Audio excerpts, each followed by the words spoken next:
విజయ్ ప్రసాద్ రెడ్డి గారి మరిన్ని video updates కొరకు మా YouTube channel I for God మినిస్ట్రీస్ని సబ్స్క్రైబ్ చేసుకోండి, బెల్ బటన్ క్లిక్ చేయండి.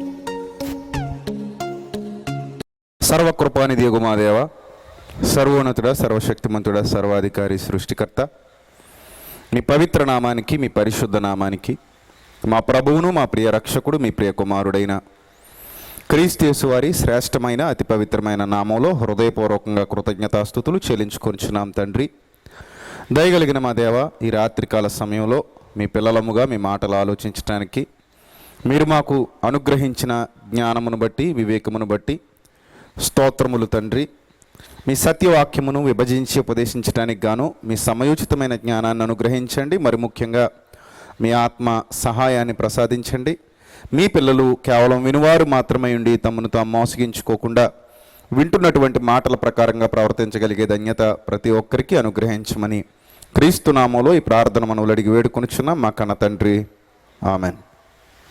ప్రియమైన దేవుని పిల్లలారా, దేవుని యొక్క శ్రేష్టమైన జ్ఞాన సంగతులు గత 2 దినాలుగా మనం వింటూ వస్తున్నాం. ఈరోజు ముగింపు దినానికి మనల్ని దేవుడు నడిపించారు. అందును బట్టి ఆ పరలోకపు తండ్రికి, మన ప్రభు అయిన యేసుక్రీస్తు వారి నామం పేరిట హృదయపూర్వకంగా కృతజ్ఞతాస్తుతులు చెల్లిస్తున్నాను.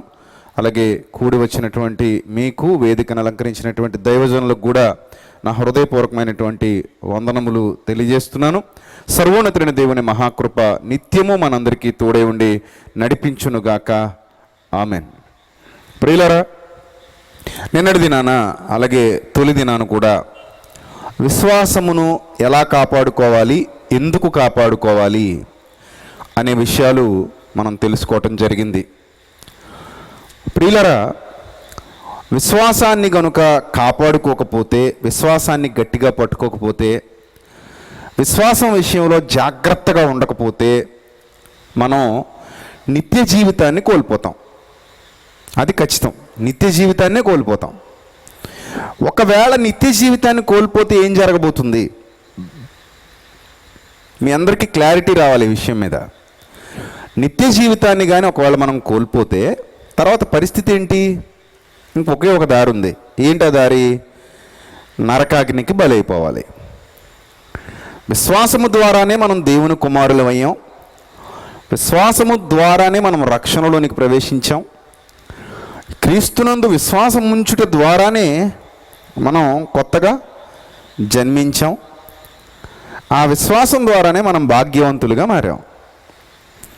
ఇంత గొప్ప విశ్వాసం, అమూల్యమైన విశ్వాసం అన్నాడు. మన విశ్వాసాన్ని ఏ విశ్వాసం అన్నాడు?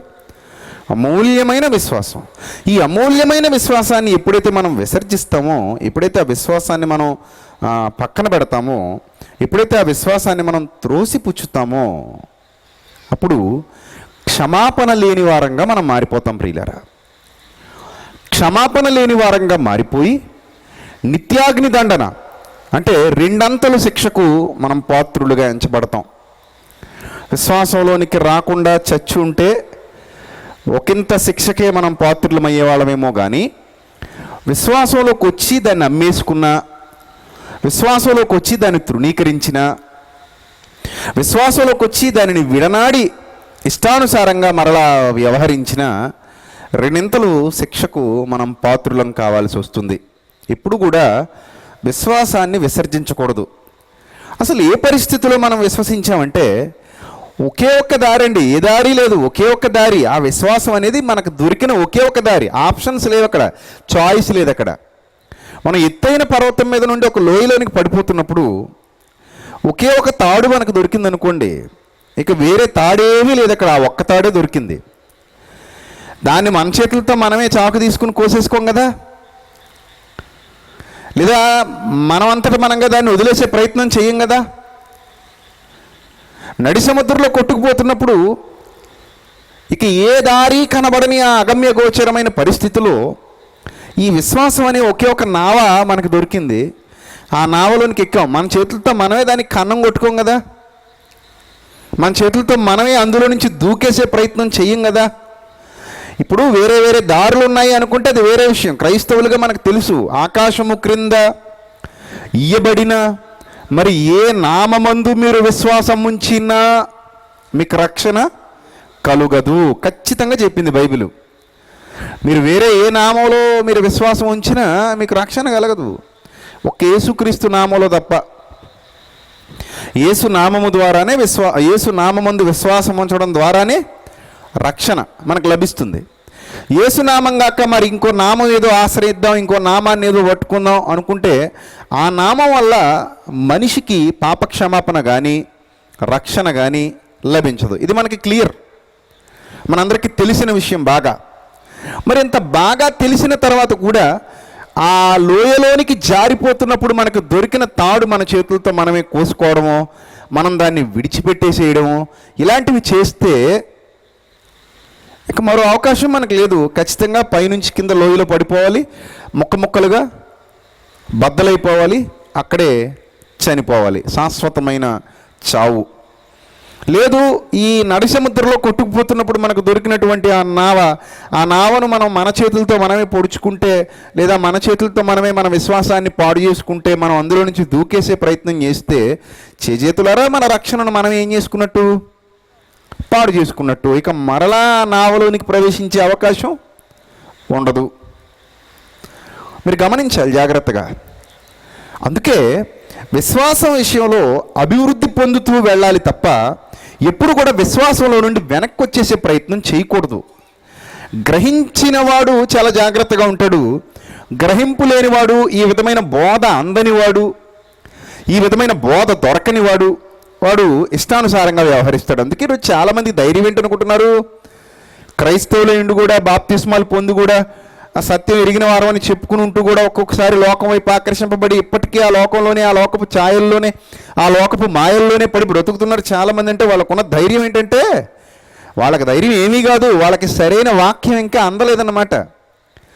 లేదు, ఈ విషయాల మీద సరైన అవగాహన లేదన్నమాట. అందుకే వారి మనోనేతరాలు మూసుకుపోయి వాళ్ళు ఏదైతే చేయకూడదో అదే చేస్తున్నారు. కానీ చాలా నష్టపోతారు తెలుసా మీకు? చాలా నష్టపోతారు. ఈ రోజు ఉన్నట్టు రేపు ఉండదు. ఇలా రోజులు గడిచే కొలది మనం దేనికి దగ్గర అయిపోతాం? మరణానికి దగ్గర అయిపోతాం. ఎప్పుడైతే మనం విశ్వాసం లేని వారముగా, లోకంలో ఉన్న వారముగా, దేవునికి దూరస్తులుగా మరణించామో మనం నిత్య జీవితాన్ని స్వతంత్రించుకోలేము.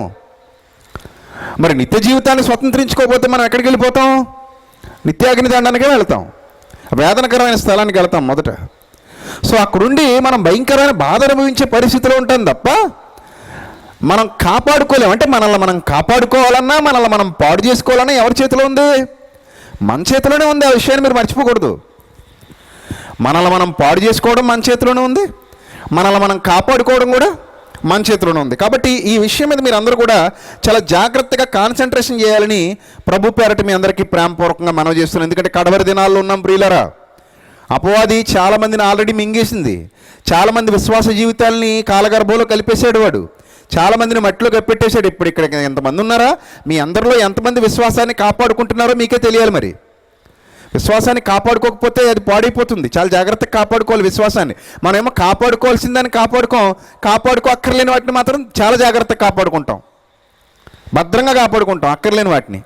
కానీ అవసరమైన వాటిని మాత్రం కాపాడుకోం. మీ విశ్వాసాన్ని చాలా జాగ్రత్తగా కాపాడుకోవాలి.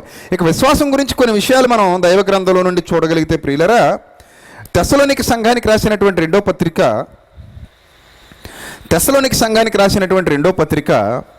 3వ అధ్యాయము 2వ వచనం జాగ్రత్తగా చూద్దాం. తెస్సలోనిక సంఘానికి రాసిన రెండవ పత్రిక 3వ అధ్యాయము 2వ వచనం జాగ్రత్తగా చూడాలి. మేము మూర్ఖులైన దుష్ట మనుష్యుల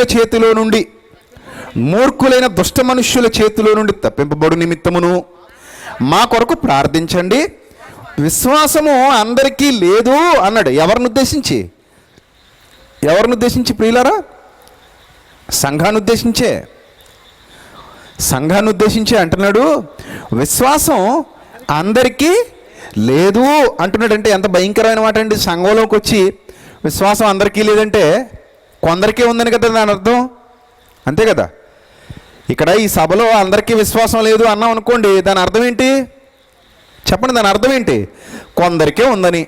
అంటే మిగిలిన వాళ్ళ విశ్వాసం ఏమైపోయిందని దాని అర్థం. మిగిలిన వాళ్ళ విశ్వాసం ఏమైపోయిందని? కాలగర్భంలో కలిసిపోయిందని. బాబు కెమెరాను జాగ్రత్తగా చూసుకోవాలి. నేను కదులుతున్నప్పుడు సెట్ చేసుకుని నిలబడి ఉండు. ఆ విశ్వాసం కొందరికి ఏమైపోతుంది, పోతుంది, అందరికీ లేదు అది. సో ఆ తర్వాత అంటాడు, అయితే ప్రభువు నమ్మదగినవాడు. ప్రభు ఎవరు? నమ్మదగినవాడు.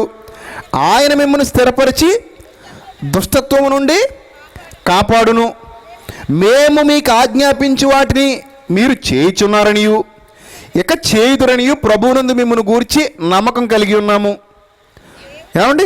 దేవుని యందలి ప్రేమయు క్రీస్తు చూపిన ఓర్పుయు మీకు కలుగునట్లు ప్రభు మీ హృదయములను ప్రేరేపించునుగాక. ఈ పదాలు ఎందుకు అక్కడ పౌలు గారు వాడాల్సి వస్తుందంటే, కొందరిలో విశ్వాసం ఏమైపోయింది, కనుమరుగైపోయింది. కొందరిలో విశ్వాసం కనబడకుండా పోయింది. మెల్లిమెల్లిగా విశ్వాసపు స్థాయి తగ్గిపోయింది. ఎప్పుడైతే వీళ్ళ విశ్వాసపు స్థాయి తగ్గిపోయిందో వాళ్ళలో మొత్తం మార్పు వచ్చేస్తుంది. మొత్తం ఇదివరకట్లాగా వాళ్ళు దేవుని కోసం బ్రతకరు, ఇదివరకట్లాగా దేవుని కోసం పనిచేయరు, ఇదివరకట్లాగా దేవుని కోసం ఇవ్వరు, ఇదివరకట్లాగా దేవుని కోసం మాట్లాడరు, ఇదివరకట్లాగా దేవుని కోసం కదలరు, ఇదివరకట్లాగా దేవుని కొరకు నిలబడరు, ఇదివరకట్లాగా కష్టమైన కన్నీరైనా చావైనా బ్రతికైనా దేవుని కొరకే. నా మట్టుకైతే బ్రతుకుట క్రీస్తే, చావైతే లాభమే, ఇలాంటి పదాలు వాళ్ళ నోటి వెంట రావు. ఎందుకు వస్తాయి? విశ్వాసం లేదు, సన్నగిల్లిపోయింది. ఇంక ఈ పదాలు నోటి వెంట రావు. మరి ఇప్పుడు వీళ్ళు ఏ స్థితిలో ఉంటారంటే, ఏదో ఉన్నామన్నట్టు పేరుకుంటారు తప్ప తీరుకు మాత్రం వాళ్ళ జీవితాలు బాగోవు, దేవునికి నచ్చవు.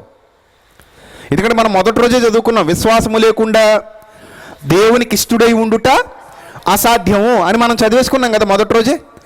సో విశ్వాసం లేకుండా దేవునికి ఇష్టడై ఉండుట అసాధ్యం కనుక వీళ్ళ విశ్వాసం అందరికీ లేదు కనుకంటే, అందరూ విశ్వాసం విషయంలో సన్నగిల్లిపోయారు కనుక వీళ్ళ జీవితాలు భ్రష్టు పట్టిపోయి దేవునికి అనుకూలంగా లేకుండా దేవుని నుంచి దూరం అయిపోయేవిగా ఉంటాయి. వీళ్ళని దేవుడికి కాపాడ్డు, వీళ్ళని దేవుడు కాపాడ్డు. చాలామంది క్రైస్తవులే విశ్వాసం లేనివారుగా మరణిస్తున్న వాళ్ళు సమాజంలో చాలామంది కనబడుతున్నారు. సో వీళ్ళని దేవుడు రక్షించడం కానీ వీళ్ళని దేవుడు కాపాడటం కానీ చేయుడు ప్రియులరా. దేవుని తోడు కోల్పోతారు వాళ్ళు దాదాపుగా. ఆ మధ్యకాలంలో ఓ పాస్టర్ గారి ఫ్యామిలీ హైవే రోడ్డు మీద వెళ్ళిపోతుంటే మంచి భారీగా యాక్సిడెంట్ అయింది. భారీగా యాక్సిడెంట్ అయితే ఇంచుమించు అందరూ చచ్చిపోయారు. అందరూ. ఇక ఆ సంఘంలో సేవ చేయడానికి ఒక మనవడు తప్ప ఎవరు మిగలలేదు. ఫ్యామిలీ మొత్తం చచ్చిపోయారు. ఫ్యామిలీ మొత్తం చచ్చిపోతే చాలామంది విశ్వాసులు ఏమంటున్నారు తెలుసా? దేవుడు ఎంత అన్యాయస్తుడండి, దేవుడు ఎంత దుర్మార్గుడండి, సంఘానికి వాక్యం చెప్పి సేవకుని చంపేశాడు. ఇప్పుడు ఈ పిల్లాడితో సంఘం ఎలా నడుస్తుంది? వీడు చూస్తే యవన కాలంలో ఉన్నాడు, వీడు ఇంకా సరిగా వాక్యం తెలిసినాడు కాదు, దేవుడు ఎంత దారుణం చేసేసాడండి, దేవుడికి బొత్తిగా కనికరం లేకుండా పోయింది, దేవుడికి అసలు ఏం అర్థం కాకుండా పోయింది అని విశ్వాసులు అంటున్నారు. అప్పుడు నేను అనుకున్నాను, యథా రాజా తథా ప్రజ అన్నట్టు విశ్వాసులు ఇంత చండాలంగా మాట్లాడుతున్నారంటే వీళ్ళకు బోధించేవాడు కూడా వీళ్ళకి లాంటివాడే అయి ఉంటాడన్నమాట. అందుకే వాడు చచ్చాడు. వీళ్ళ ఆలోచన విధానం ఎలా ఉంది? సో అతను బోధించే బోధ సక్రమైంది అయ్యుంటే వీళ్ళు ఇలా మాట్లాడరు, అతను అలా అయ్యి ఉండేవాడు కాడేమో. ఒకవేళ అది దేవుని చిత్తమే అయితే విశ్వాసులు ఇలా మాట్లాడకుండా ఉండే బోధ అతడు చేసి ఉండేవాడేమో. ప్రభువునందు మరణించడం ధన్యత. అది ప్రభు పనికెళ్ళి వస్తూ మరణించడం అనేది ఇంకా ధన్యత. వాళ్ళు వెళ్ళింది ప్రభు పనికి కాదు సుమా, వేరే పనికి వెళ్ళి వస్తూ మార్గ మధ్యలో ఏదో వాహనాన్ని ఢీ కొట్టేశారు. ప్రభు పని కోసం కూడా కాదు. సో ఈ విశ్వాసులు ఏం మాట్లాడుతున్నారు? మనిషి ఎప్పటికైనా చచ్చిపోతాడు కదా, చావడా? యాక్సిడెంట్ అయితేనే చస్తాడా ఏంటండి? నాకు తెలియక అడుగుతాను. యాక్సిడెంట్ అయితేనే మనం చేస్తామా ఏంటి? చావా మనకేమైనా ఇక్కడ స్టాండర్డ్ అయిపోతామా? చెప్పండి, మీ కుర్చీ మీకు శాశ్వతమా? మీరే చెప్పాలి, మీ కుర్చీ మీకు శాశ్వతమా? ఈరోజు మీరు కూర్చున్నారు, రేపు ఇంకో సంబరం దగ్గర వేసేస్తే ఎవడో అంగీచరుడు కూర్చుంటాడు ఇదే కుర్చీని. ఇదేమో మన సొంత కుర్చీ, అద్దెకి తెచ్చాం. అద్దెకని తెచ్చారు, సొంతవా? అద్దెకేనట. ఎంత రోజుకి? 3 రూపాయలు 5 రూపాయలు ఉంటుంది నాకు తెలిసి. కుర్చీకి ఎంత ఉంటుంది కదా మరి అద్దె. సో ఈరోజు మీరు 5 రూపాయలు కడుతున్నారు కాబట్టి మీరు కూర్చున్నారు కుర్చీలో. రేపెల్లుండి ఇంకో సంబరానికో జాతరకు వేసాడు అనుకో, లేదా పెళ్ళికో పేరెంట్ అనుకో, అక్కడ వేరేవాడు కూర్చుంటాడు వచ్చి, నా కుర్చీ అక్కడికి వెళ్ళి లే నిన్న రాత్రి సభలో ఇది నాదంటే ఎవడో ఒప్పుకోడు, తంతాడు. అర్థమైందా? కుర్చీ లాంటిది జీవితం కూడా. ఇక్కడ ఖాళీ చేసి వెళ్తావు, జీవితం కూడా ఏం చేస్తావు? ఖాళీ చేసి వెళ్తావు. నాది అనుకున్నంతసేపు ఉండదు ఏది నీది కాదని తెలియడానికి. నిజమండి, నాది అనుకున్నంతసేపు ఉండదండి ఏది నీది కాదని తెలియడానికి. అందుకే ఆ పాట ఇందాక మీరు విన్నారు కదా, లోకమందు ఏది నీదిరా, జ్ఞాపకాలే శేషం. లోకమందు ఏది మంది కాదు. నాది అనుకుంటూనే ఉంటాం. మొలతాడు కూడా కత్తిరించి పంపించేస్తారు. నిజం, మొలతాడు కూడా కత్తిరించేసి, అది వెండి మొలతాడు అయితే ముందే కత్తిరించేస్తారు, కత్తిరించేసి పంపించేస్తారు అంతే. ఏమీ లేదురా నీకు ఇక్కడ అన్నట్టు, ఏమీ లేదురా నీకేముందిరా నీ మొహం, ఏమీ లేదు ఎల్లెళ్ళు అంటారు అంతే. అలాగే పోతాం. ఎంతమంది పోలేదండి, మన చేతులతో మనమే కదా తీసుకెళ్ళి దిగబెట్టి వచ్చాం. అక్కడ తీసుకెళ్ళి దిగబెట్టి వచ్చాం. ఎక్కడ దిగబెట్టాం? గోతులో దిగబెట్టాం. పైన కూడా కాదు, గోతులో. మనల్ని కూడా అలాగే సాగనింపు వస్తారు, దిగబెట్టి వస్తారు. ఎక్కడ దిగబెడతారు? మనల్ని కూడా అదే గోతులో దిగబెడతారు. సో ఇక్కడ మనదంటే ఏమీ లేదు, ఖాళీ చేసి వెళ్ళిపోవడమే, అన్నీ ఖాళీ చేసి వెళ్ళిపోవడమే. కాబట్టి ఒక్కసారి మీరు జాగ్రత్తగా పరిశీలన చేస్తే, ఖాళీ చేసి వెళ్ళిపోయేటువంటి మనిషి తన విశ్వాస జీవితంలో అమూల్యమైన విశ్వాసాన్ని కాపాడుకొనుటలో ఏమాత్రం తేడా చేసినా, ఏమాత్రం జాగ్రత్త వహించకపోయినా నష్టపోతున్నాడు, భయంకరమైన పరిస్థితుల్లోనికి వెళ్ళిపోతున్నాడు. దేవుడు కూడా అలా ఉండాలని కోరుకోవట్లేదు. దేవుడు అలాంటి వాళ్ళని కాపాడు, నేను కాపాడనని చెప్పేస్తున్నాడు. నేను ఇలాంటి వాళ్ళని కాపాడను, ఎందుకంటే వీళ్ళకి విశ్వాసం లేదు. చాలా సందర్భాల్లో మనం ఆటో మీద రాసుకుంటాం, ఏమని?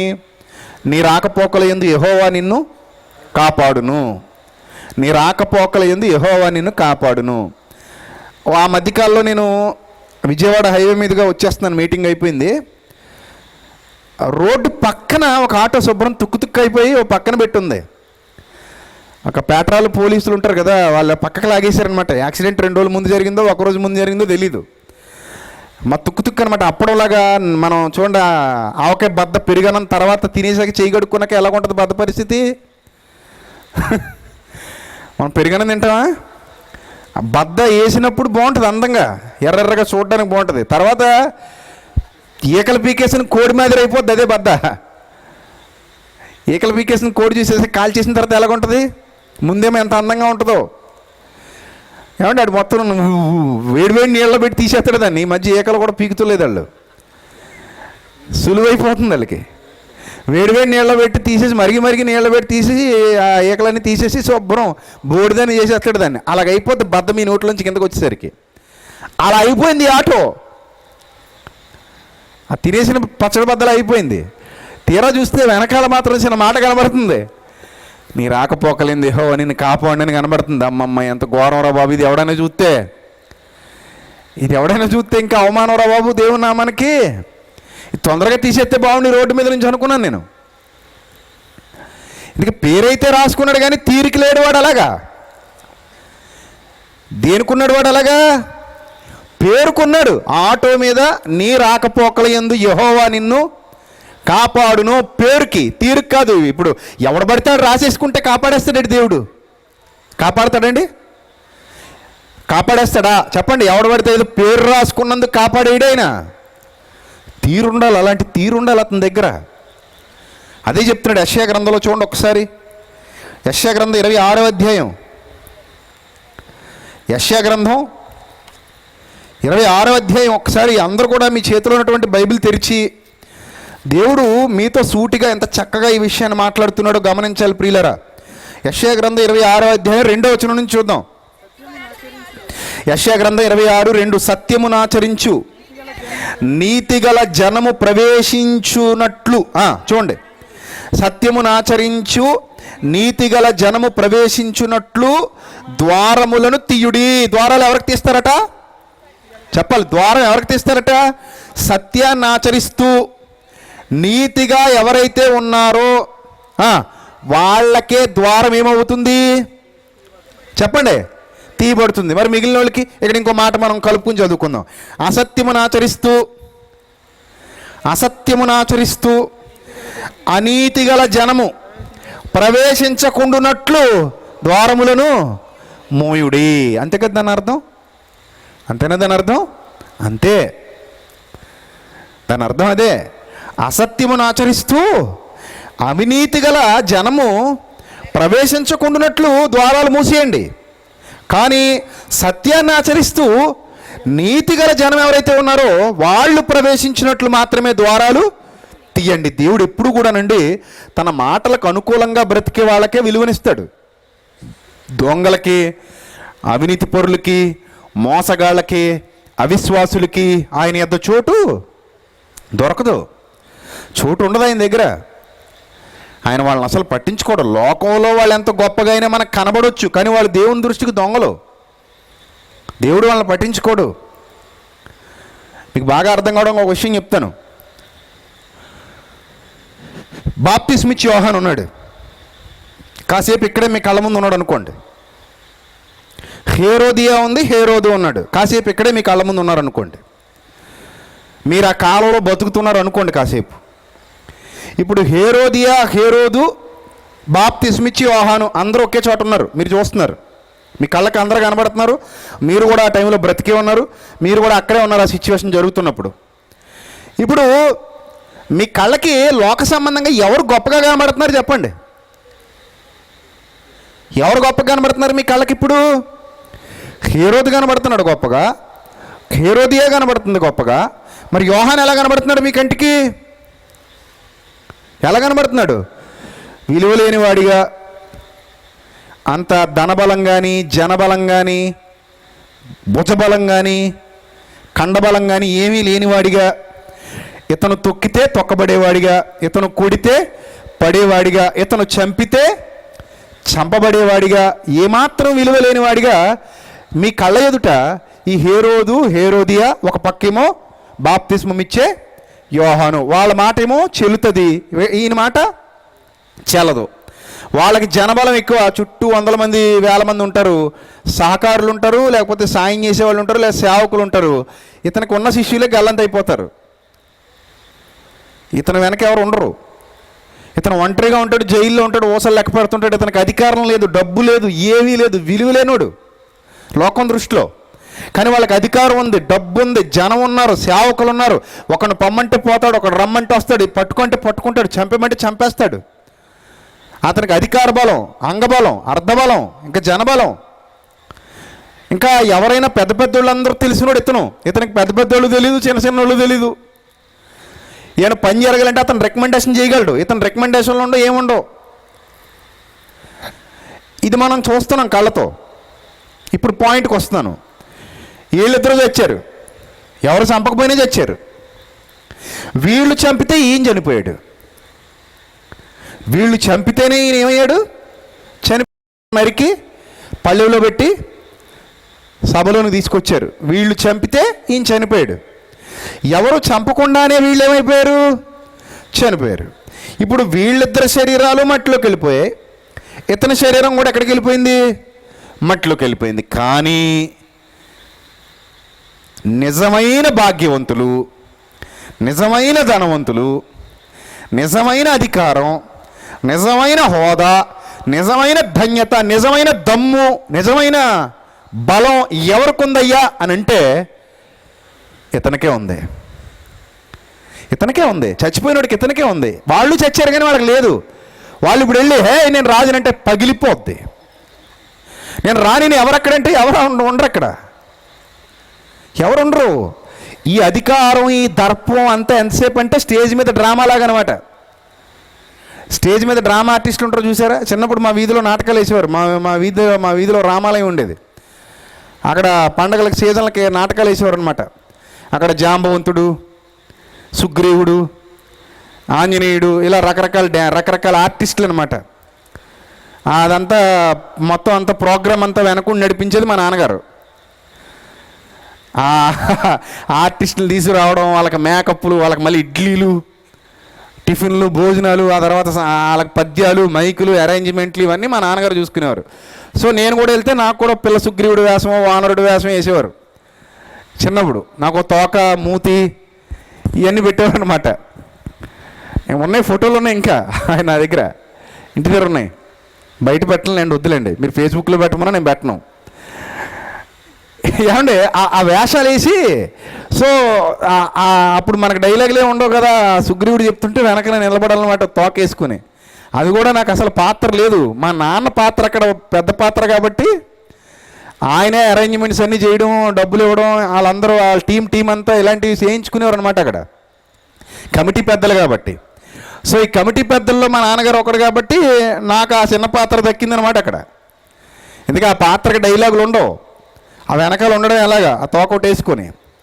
అంతా అయిపోయిన తర్వాత నేను ఏమని తెలుసా, నాన్న నేను ఇవ్వనివి నేను ఇంటికి తెచ్చేసుకుంటాను, నాకు ఈ తోక బాగుంది, ఈ మూతి బాగుంది, ఈ కిరీటం బాగుంది, సో నాకు ఈ డ్రెస్ కావాలి, ఇలా కావాలి, మారం చేస్తుంటే చిన్నప్పుడు నోర్మి అలా చేయకూడదు, తప్పు, మనే కాదు, వాళ్ళు తెచ్చుకున్నారు, నీకు ఏదో సరదాగా వేసావు, నీకు మళ్ళీ రేపు కొంటానులే అని చెప్పి ఇచ్చేసేవారు అనమాట అవి. సో అప్పుడు కిందకు వచ్చిన తర్వాత అరే అప్పుడే నా పాత్ర ముగిసిపోయిందనమాట. ఈ స్టేజ్ మీద ఉన్నంతసేపే ఏది, ఈ తోక, ఈ మూతి, లేకపోతే ఈ గద, ఇవన్నీ ఎంతసేపు స్టేజ్ మీద ఉన్నంతసేపే. స్టేజ్ దిగేసామనుకోండి మొత్తం మేకప్ అంతా పోద్ది, ప్యాకప్ అయిపోద్ది. ఇప్పుడు నేను రాజుని, నేను హేరోదీని, నా మొగుడు గారి మొగుడు, ఇక్కడ నేను ఏం చేస్తే అదే జల్లుతుంది, నేను తల తీయమంటే తల తీసేస్తారు, కాలు తీయమంటే కాలు తీసేస్తారు, ఏమనుకుంటున్నావు హేరోది అంటే అని అనడం ఎంతవరకు? ఆ స్టేజ్ మీద ఉన్నంత వరకే ఈ పనికి మళ్ళీ డైలాగులు అన్నీ చెల్లుతాయి. స్టేజ్ దిగేశాక అలాంటి డైలాగులు చెప్పడం కుదరదు. స్టేజ్ దిగ్గానే మనిషి ఎవరి చేతిలోకి వెళ్ళిపోతాడు? దేవుడి చేతిలోకి వెళ్ళిపోతాడు. అక్కడుంది అసలైన భాగ్యం, ఇక్కడ లేదు. అక్కడుంది అసలైన శక్తి, ఇక్కడ లేదు. అక్కడుంది అసలైన అధికారం, ఇక్కడ లేదు. ఆ అధికారం వేరు, ఆ శక్తి వేరు, ఆ గొప్పతనం వేరు. సో ఇప్పుడు నిజమైన భాగ్యవంతులు ఎవరు, నిజమైన శక్తివంతులు ఎవరు, నిజమైన దమ్మున్నోళ్ళు ఎవరు, నిజమైన బలవంతులు ఎవరు అని ఆలోచిస్తే హేరోదుకు ఏమీ లేదు. యోహాను మాత్రం చాలా పవర్ఫుల్ పొజిషన్లో ఉంటాడు వీళ్ళతో కంపేర్ చేసుకుంటే. ఎవరితో? హేరోదుతో కంపేర్ చేసుకుంటే. కారణం ఏంటంటే అతనికి విశ్వాసం ఉంది, వీళ్ళకి విశ్వాసం లేదు. అతనిలో విశ్వాసం ఉంది, వీళ్ళలో విశ్వాసం లేదు. సో వీళ్ళకంటే అతనే బెటర్ దేవుని దృష్టికి. అప్పుడు దేవుడు కాపాడాలి అనుకుంటే, అనగా పరలోకాన్ని ఇవ్వాలి అనుకున్నా, లేదా భూమి మీద కాపాడాలి అనుకున్నా, పరలోకాన్ని ఇవ్వాలి అనుకున్నా, దేవుడు ఇలాంటి వాళ్ళనే చూజ్ చేసుకుంటారు తప్ప అలాంటి వాళ్ళను కాదు. ఒకసారి మీరు గమనిస్తే ఈ యెషయా గ్రంథం 26:3 అంటున్నాడు చూడండి, ఎవని మనస్సు నీ మీద ఆనుకొనునో వానిని నీవు పూర్ణ శాంతి గలవానిగా కాపాడుదువు అన్నాడు. గమనించండి ప్రియులారా, ఏ శాంతి అట? ఏ శాంతి అమ్మది? పూర్ణ శాంతి. ఎవని మనస్సు నీ మీద ఆనుకొనునో వానిని నీవు పూర్ణ శాంతి గలవానిగా కాపాడుదు. ఏలయనగా అతడు నీయందు విశ్వాసం ఉంచి ఉన్నాడు. చూసారా ఎంత గొప్పది తెలుసా విశ్వాసం అంటే? దాన్ని ఎవడు వదులుకోడండి. జ్ఞానం ఉన్నాడు ఎవడు విశ్వాసాన్ని వదులుకోడు, ఇంకా డెవలప్ అవుతాడు విశ్వాసం విషయంలో.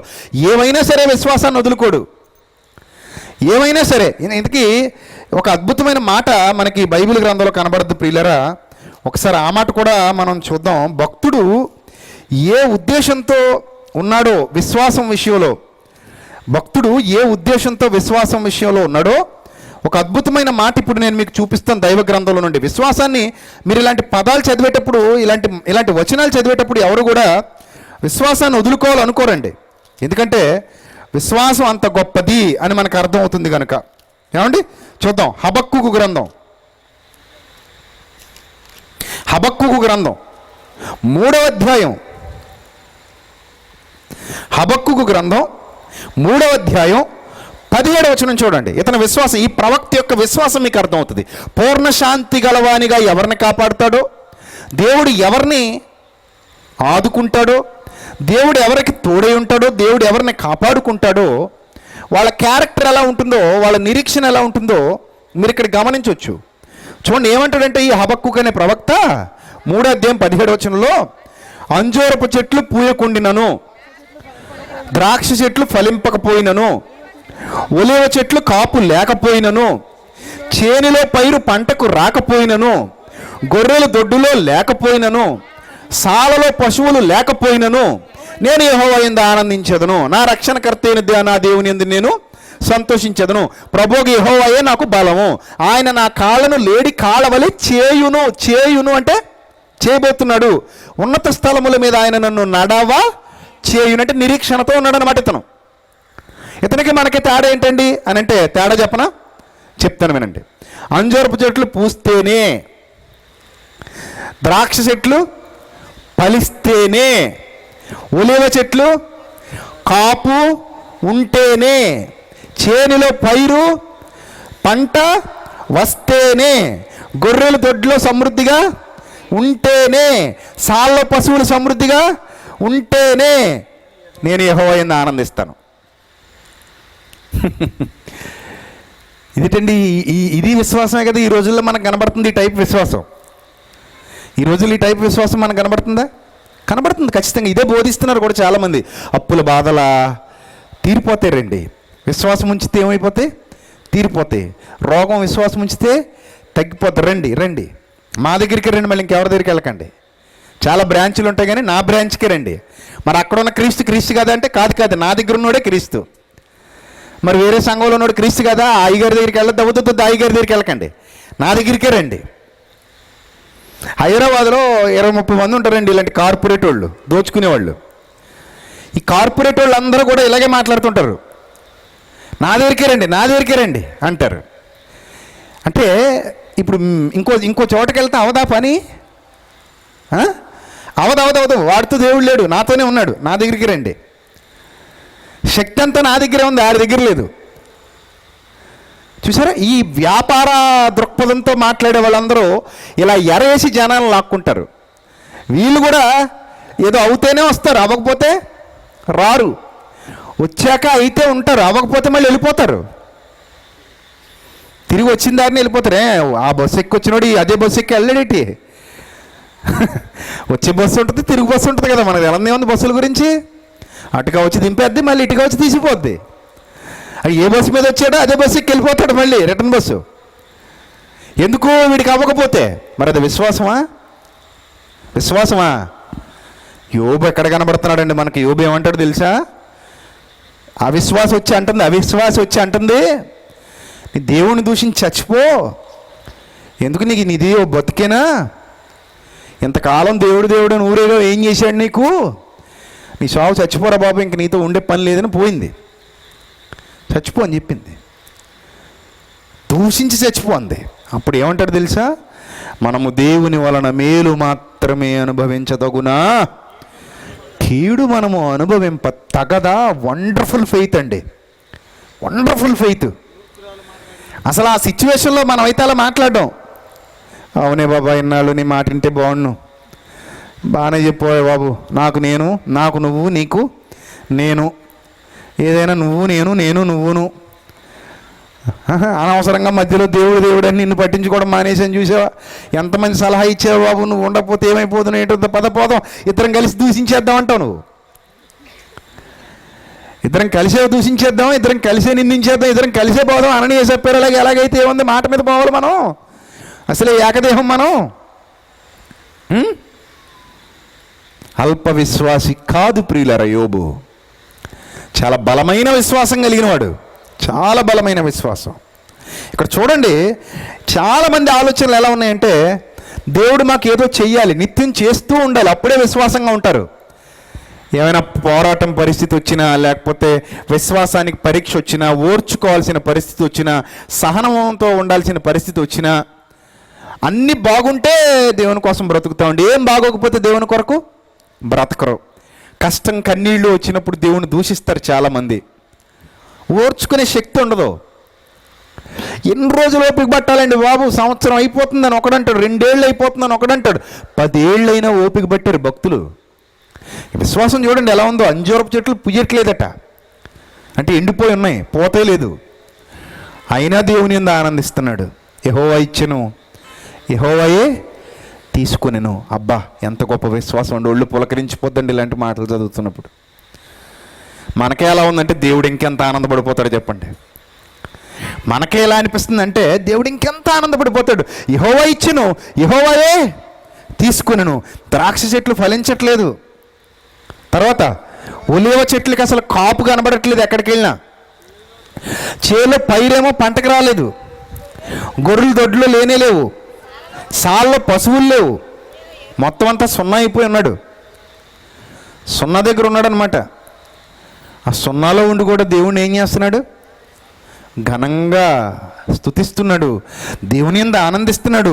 నా రక్షణకర్త అయిన నా దేవుని యందు నేను సంతోషిస్తున్నాను అంటున్నాడు. కారణం ఏంటో తెలుసా? విశ్వాసం. విశ్వాసం ఎలాంటిదో తెలుసా అండి? డిపాజిట్ లాంటిదండి. ఎప్పటికైనా మళ్ళీ నాకు తిరిగి వడ్డీతో వచ్చేస్తుందని ఎలాగైతే దాని మీద మనసు పెడతాం, విశ్వాసం అలాంటిది ప్రియులరా. ఆ విశ్వాసంతోనే ఉన్నాడు కాబట్టి 19వ వచనంలో దాన్ని బయట పెడతాడు. ఏమంటాడంటే, ప్రభువుకు యెహోవాయే నాకు బలం, ఆయన నా కాళ్ళను లేడి కాళ్ళ వలె చేయును, ఉన్నత స్థలముల మీద ఆయన నన్ను నడవజేయును. ప్రియులరా, మీరు ఈ మాట మాట్లాడగలరా? మీరు ఈ మాట మాట్లాడగలరా? ఇంత విశ్వాసం ఉందా దేవుని యందు మీకు? ఇంత అభివృద్ధి పొందేశారా దేవునిలో? మీరు ఇంత అభివృద్ధి పొందేశారా? లేక పడిపోతే తోస్తే పడిపోయే గోడల మాదిరిగా ఉన్నాయా జీవితాలు? తోస్తే పడిపోయేలా ఉన్నాయా జీవితాలు? మనకేదో సామెత చెప్తారు, పనుడు పందిరేసాడట, పిచ్చుకొచ్చి వాలిందట పందిరి మీద. పిచ్చికి బరువు ఎంత ఉంటుందండి? చిన్నదే. అది వచ్చి వాలి ఇళ్ళ రెక్కలు అందట, పందిరి కూలిపోయిందట. అబ్బా పనుడండి అన్నారట. అలా ఉన్నాయి విశ్వాసాలు, అలా ఉన్నాయండి చాలామంది విశ్వాసాలు. ఇట్టే కూలిపోతాయి, ఇట్టే. ఈ టైప్ వాళ్ళు మీరు గమనించారు లేదో, ఈ చర్చి నుంచి ఆ చర్చికి వెళ్తారు, ఆ చర్చి నుంచి ఇంకో చర్చికి వెళ్తారు. ఈ 33 చర్చిలు తిరిగాక అక్కడ సాక్ష్యం చెప్పేస్తారు. ఏమనంటే, నేను చాలా చర్చిలు తిరిగానండి, ఎక్కడా అవ్వలేదండి. నాకులటోడికి చెప్పి తీసి కొడతాడు అలాంటి వాళ్ళని. నువ్వు చాలా చర్చిలు తిరిగావు కదా, చర్చిల్లో ఉన్నది ఏ దేవుడు అని అడుగుతాను నేను. ఎవరి పేరు చెప్పాలి? ఆ చర్చిలన్నీ ఎవరి పేరున ఉన్నాయని అడిగితే ఎవరి పేరు చెప్పాలి? క్రీస్తు పేరుగా చెప్పాలి. మరి అయితే నువ్వు అక్కడెక్కడా లేని క్రీస్తు నీకు ఇక్కడ దొరికాడా? బోధ గురించి చెప్పరు మళ్ళీ ఇలాగా, సత్యం గురించి చెప్పరు ఇలాగా. దేని గురించి చెప్తారు? మాకు ఏదండి పాలు ఇవ్వలేదండి, ఎన్ని చర్చిలు తిరిగినా ఇచ్చేది కాదండి, అది పలానా చర్చికి వెళ్ళేసరికి ఇచ్చిందండి పాలు. పేడ బానేసిందేటి, పాలు ఇవ్వలేదు, పేడ వేయలేదు, కోడి గుడ్డు పెట్టలేదు, కుక్క మొరగలేదు, ఇలాంటి దరిద్రపు విషయాలన్నీ చెప్పు తిరుగుతుంటారు కొంతమంది. అసలు ఇలాంటి వాళ్ళని ఖాతరు చేయకుండా పక్క తీసేయండి. పొల్లు బ్యాచ్ ఇదంతా, పొల్లు బ్యాచ్. అస్సలు పట్టించుకోకూడదు ఇలాంటి వాళ్ళని. అసలు విశ్వాసం అంటే ఏమనుకుంటున్నారు మీరు? ఎంత గొప్పదనుకుంటున్నారు? అది దేవుణ్ణి సంతోషపరిచేశారండి అదే విశ్వాసంతో ప్రజలు, ఒకనాటి భక్తులు. దేవుడు వాళ్ళ విశ్వాసాన్ని చూసి ఆనందపరవశుడైపోయాడు, ఆనందపరవశుడు, పొంగిపోయాడండి, పొంగిపోయాడు. నా పిల్లలు ఎంత గొప్పవాళ్ళు, సాతానా రారా ఇక్కడికి రా, చూడరా నా కుమారుణ్ణి, నువ్వెంత శోధించవరా దౌర్భాగ్యుడా నా కుమారుణ్ణి, చూడరా నా కుమారుణ్ణి, యోబంటే అదిరా అని గర్వంగా తండ్రి సగర్వంగా చెప్పుకున్నాడు యోబుని గురించి. ఈ సాతానుగాడు ఏమంటాడు తెలుసా? ఇదిగో నీతిమంతుడే, గొప్పోడే, యథార్థవంతుడే, ఎలా అన్నీ ఇచ్చావు కాబట్టి అన్నీ తీసే చెప్తాను. నీ ఎదుటే దూషిస్తాడు, దూషించి వెళ్ళిపోతాడు, అన్నీ తీసేసి చూడు అన్నాడు. కానీ దేవుడు నమ్మకంతో వదిలేశాడండి. ప్రాణం తప్ప నా కొడుకు గొప్పతనం ఏంటో నాకు తెలుసు, అతడికి నాకున్న అనుబంధం ఏంటో నాకు తెలుసు, నేను వాడి నాన్నని, నేను వాడు నా కొడుకు, మా ఇద్దరిది తండ్రి కొడుకుల బంధం. నా మీద వాడుకున్న విశ్వాసాన్ని నువ్వు కొంచెం కూడా కదపలేవు. చేసుకో, ఏం చేసుకుంటావో, ప్రాణం తప్ప నా కొడుకు మీద సర్వాధికారాలు నీకు ఇస్తున్నాను, చెయ్యి, ఏం చేసుకుంటావు చేసుకో. నా కొడుకు విశ్వాసం చూసి కుక్క చావు చదువు కానీ రా సాతాన, నువ్వు తల పగలు కొట్టుకుని ఆడవాలరా సాతాన, నువ్వు నా కొడుకు విశ్వాసం చూసి నువ్వు ఏ బురదకొంటలో దూకాలరా నువ్వు అని దేవుడు సాతాను ముందు మాట్లాడినప్పుడు సాతాను వెళ్ళి అంత పని చేశాడు. కానీ ఎక్కడ దేవుణ్ణి తగ్గించే మాట ఒక్కటి కూడా యోబు నోటి వెంట రాలేదంటే ఎంత వండర్ఫుల్ ఫెయిత్ అండి అతనుకున్నది. అతనుకున్నదల్లా ఒకటే, యెహోవా ఇచ్చెను, యెహోవా తీసుకొనెను, మరలా యెహోవాయే ఇస్తాడు, మరలా యెహోవాయే ఇస్తాడు. నేనెందుకు కంగారు పడిపోవాలి? ఓర్పుతో సహనంతో ఉంటే నా దేవుడు తప్పక నన్ను చూస్తాడు. ఒక రోజు వస్తుంది, ఆ రోజు నా దేవుడు నన్ను చూస్తాడు. ఆ రోజు కోసం నేను ఎదురు చూస్తాను. ఎంత టైం అయినా సరే మా నాన్న నన్ను విడువడు, ఎడబాయడు. అది మా నాన్న మీద నాకున్న విశ్వాసం. అది మా నాన్న మీద నాకున్న విశ్వాసం. చూడండి ప్రియులరా, ఒకనొక టైంలో ఒక ఆర్టికల్ చదివానండి. ఒక ప్లేన్లో చాలామంది ప్రయాణం చేస్తున్నారు, ఒక విమానంలో చాలామంది ప్రయాణం చేస్తున్నారు. సడన్గా ఒక అర్జెంట్ అనౌన్స్మెంట్ వచ్చింది. ఏమనంటే, విమానం కొంచెం ప్రమాదకరమైన పరిస్థితిలో ఉంది, అర్జెంట్ ల్యాండింగ్, ఎక్కడో చోట ఇది ల్యాండ్ అవబోతుంది, దాని గురించిన సమాచారం ఇప్పుడే మేము మీకు ఇవ్వలేము, అందరూ అలర్ట్గా ఉండండి, మీ మీ దైవాల్ని ప్రార్థించండి, మనం సేఫ్గా ల్యాండ్ అయ్యే విధంగా అని ఒక అనౌన్స్మెంట్ వచ్చింది. సో అనౌన్స్మెంట్ రాగానే అందరు కంగారు అయిపోతున్నారు. మనకైనా భయమే కదా, మనం ఎక్కినప్పుడు భయమే, దిగినప్పుడు భయమే. అసలు వెళ్తుందో లేదో తెలియదు, ఎక్కడ దిగుతలేదు, మరి విమానం అంటే భయమే. సో అందరూ కంగారు అవుతున్నారు. ఇక్కడ గ్యారంటీ లేని ప్రయాణం అది. దేవుడి దేవుళ్ళు దిగితే దిగుతాం, లేకపోతే ఆ ఎత్తులోంచి ఇంకా ఎత్తులోకి వెళ్ళిపోతాం. అంత ఎత్తు ఎగురుడికి ఇంకొంత ఎత్తు ఎగరడానికి భయమే ఉందిలేండి అనుకుంటాం, అంతే. ఇంకా నిండా మునుగునోడి సైలెంట్ అన్నట్టు.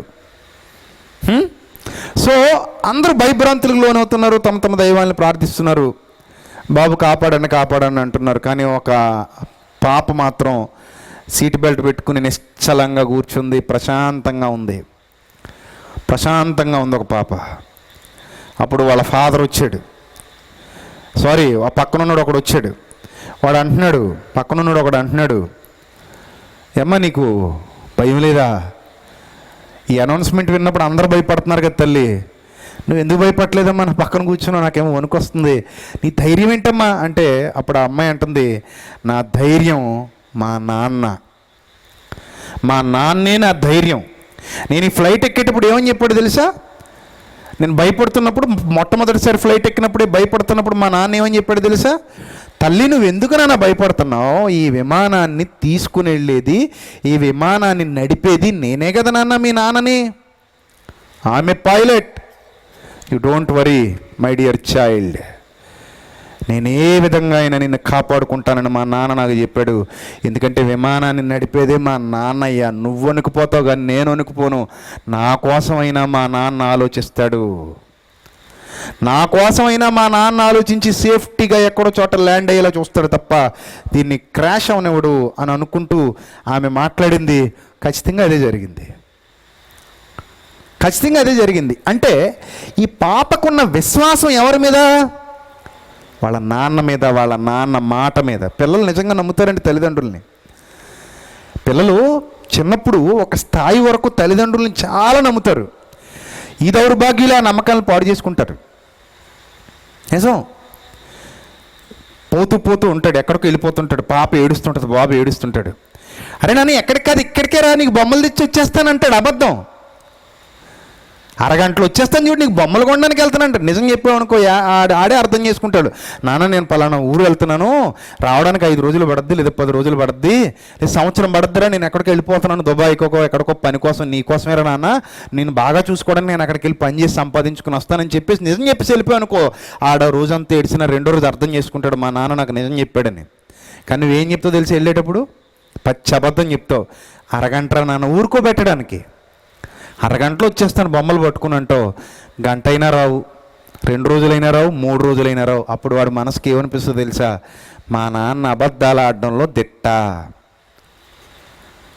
మా అమ్మ కూడా మంచి పచ్చి అబద్ధికరలు. ఇది వెనక నుండి ఏం చెప్పిందంటే, ఏడొక బాబు ఏడొక నాన్న అరగంటలో వచ్చేస్తారు, నిజమే, నీకు ఇంకో ఎగిరే బొమ్మ తెస్తారు, దూకే బొమ్మ తెస్తారు, నీకు చాక్లెట్లు తెస్తారు, బిస్కెట్లు తెస్తారు, పచ్చి అబద్ధాలు చెప్పింది అరగంటలో వచ్చేస్తారంటే మా అమ్మ కూడా అబద్ధికరాలే అని వాడు అనుకుని ఇంక నీ అబద్ధాలు కొన్నాళ్ళకి నమ్మడం మానేస్తాడు. తర్వాత వాడు కూడా నీకు అవే అబద్ధాలు చెప్తాడు. అందుకే పిల్లలతో ఇప్పుడు నిజాయితీగా ఉండాలి. వాళ్ళు ఏడ్చినా పర్లేదు, నిజాలే చెప్పాలి, నిజాయితీగా ఉండాలి. అప్పుడు వాళ్ళు కూడా మీ పట్ల అంతే నిజాయితీని కనపరుస్తారు, వాళ్ళు దాన్ని అలవాటు అవుతారు.